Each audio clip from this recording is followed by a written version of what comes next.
When deciding to record this video, we chose, rather than to be in the studio or clinic where we normally shoot our videos, we chose to be out here for one reason. And that was that before I answer the question of what's the best way to balance and strengthen your immune response because of the COVID-19 or corona pandemic that the whole globe is looking at right now, I wanted to first tell all of you to take a breath, to look around and realize that the birds are still singing, the sun is still shining, the world has not stopped turning. So let us all send out, before we start this discussion, send out some hope and gratitude for the amazing creation that these bodies are, and for the amazing time period that we live in that allows us to communicate in this way, that allows so many resources, be that herbal or homeopathic or essential oils or nutrient or medical procedures, whatever we're talking about. We live in the greatest time to deal with what's before us. So let us stop looking at this as panic and grab some hope, and let us start sharing hope among our friends and our family with the opportunity that we have as a society of being strong through this pandemic.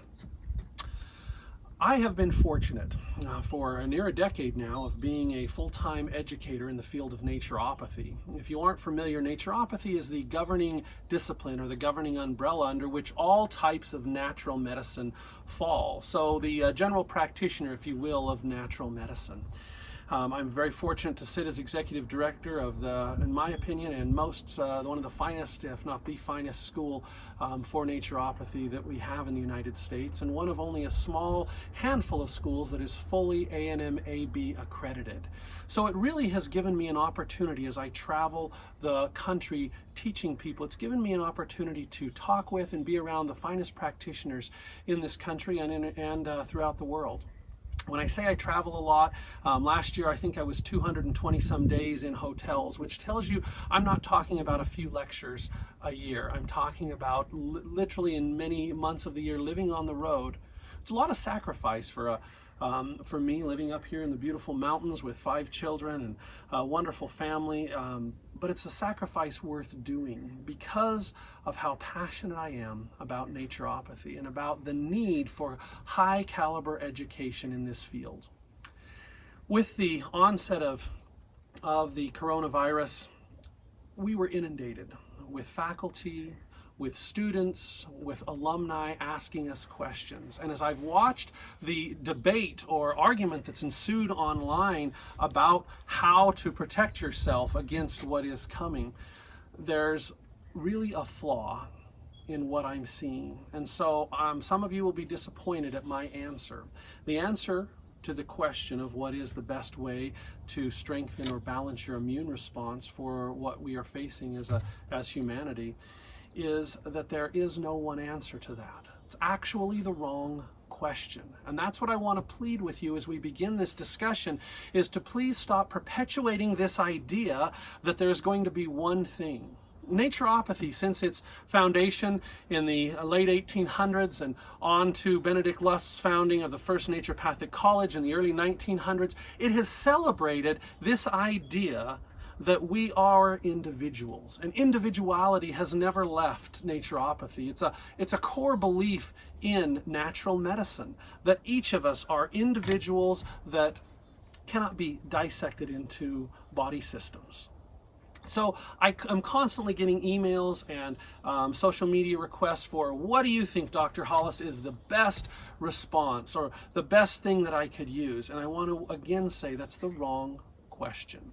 When we're talking about the immune response, first, I want to dispel the myth that everyone needs to boost their immune system. I know in modern society, bigger is always better and more is always greater. But when we deal with the body, what I teach my students and have for forever is it's all about balance. So we don't want to boost the immune system. You want to balance the body, okay? That's the first part of this. Now, in order to understand what I'm trying to say to you, let us go back in history to the late 19th century. Many of you are familiar with a man by the name of Louis Pasteur. If you aren't, you're probably familiar with what came of his research, which is the process of pasteurization. So Louis Pasteur was a well-known scientist, a professor at the University Lille in France, a member of the Royal Society of London, which was the preeminent and still is science community of the world. So a well-respected scientist. And as sometimes happens in the field of science, people can get so focused on arguing their point that they miss the bigger picture. And that's exactly what happened with Louis Pasteur. At the same time, another member of the Royal Society of Science, and ironically, another professor at the University at Lille there in France, was a man by the name of Anton Béchamp, who looked at Louis Pasteur's research, but was saying it's not just about the pathogenic organism. Now, at the time, they were looking mainly at bacterium. Now, we would broaden that expanse of pathogenic organisms to include parasite, fungus, bacteria, virus, or polymorphic organism. Those are the 5 that we recommend or recognize in naturopathy as potential invaders into your body that could cause a state of dis-ease or illness. And so when they were looking at these, Louis Pasteur, as you probably are aware, his whole focus was we got to get rid of the pathogenic organism that's causing the illness. Therefore, we pasteurize the liquid to kill and sterilize so that there's no bacterium present that could be consumed. At the same time, phenomenal research was coming out of Anton Béchamp, who was arguing it's not about the presence of the bacteria, it's about the strength of the environment. Now, this debate became very heated. It actually drove them to different universities. There was a big split in the Royal Society of Science about who was right.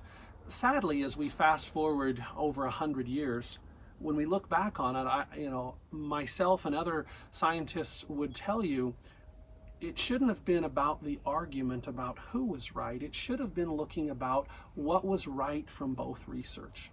Now, we understand pathogenic organisms far more than we did back then. We are able to see them. I mean, the coronavirus itself is shaped like a crown, thus the name, the coronavirus. I mean, we can see pictures of it. We know what these pathogenic organisms are like, how they function. What's missing is there's been so much in what has now been termed the reductionist versus holist arguments that took place at that late, mid to late 1800s on until through the mid 1900s, and it was really looking at what's more important: the reductionist mentality of looking at the single pathogenic organism, or the holistic mentality of the strength of the body systems. Now, in modern time, my recommendation and how I teach our students is to not decide which is right, but to take practically from both philosophies. Regardless of how healthy my body system is, I'm not going to knowingly choose to consume salmonella, because I know that is a pathogenic organism that could cause major havoc in my body system. Now, based on my body system, will determine how serious that happens if I was to consume that. So there is logic in choosing to not expose ourselves to pathogenic organisms unnecessarily. But there's also logic in understanding that the immune response within the body determines what is going to be the outcome.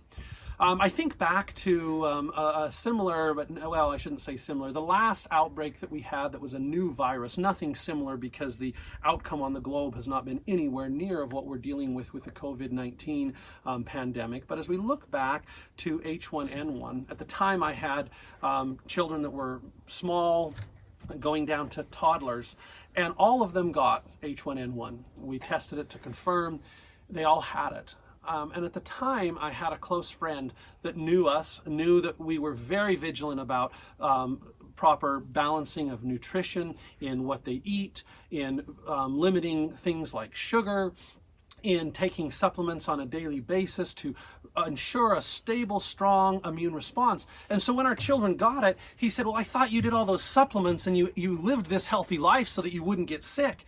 And I had to correct, that's a false perception that a strong immune response means you're going to be absent from illness. That isn't the outcome at all. What the outcome is exactly what it was for our 5 children. They all got it.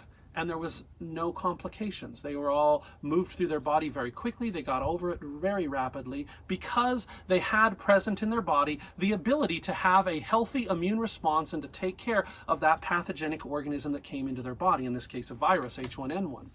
So as we look today with the debate that's going on in social media about what's the best herb or oil or homeopathic, the real question is these people often have an agenda. They want to sell you their blend, their idea. And that's why I'm making this video, is I want to help you and ask you to stop perpetuating this idea that there's one thing. It's really about what is right for you. Now, the reason it's about what is right for you goes back to the Louis Pasteur and Anton Béchamp argument. We understand the Louis Pasteur side. We understand the virus. But do you understand your body? Do you know which parts of your system need extra support? Odds are most of you do not. Mainly, we don't understand the immune system, evidenced by the case that we're still calling it the immune system.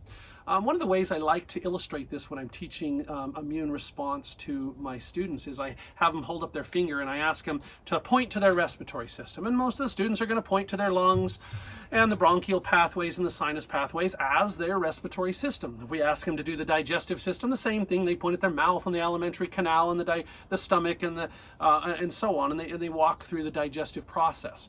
But I see a lot of blank stares when then I ask them to point to their immune system. Now, the reality is, it's a bit of probably a false perception to refer to it as the immune system. What I try to get my students to wrap their mind around is we don't have an immune system, we are an immune system. And what I mean by that is every body system, be that the digestive process, your skin, the probiotics that live on your skin, the digestive process, your sinuses, your lungs, the villi in your lungs and the mucous membranes, each of these body systems have a small segment of it that is known as the immune response. Collectively, the immune responses of all of our body systems make up what we affectionately call the immune system. But it doesn't give the layperson a very clear image of what the immune system is, because we have in our mind that it's just one system that kills anything bad. And so it's easy to either increase it or decrease it.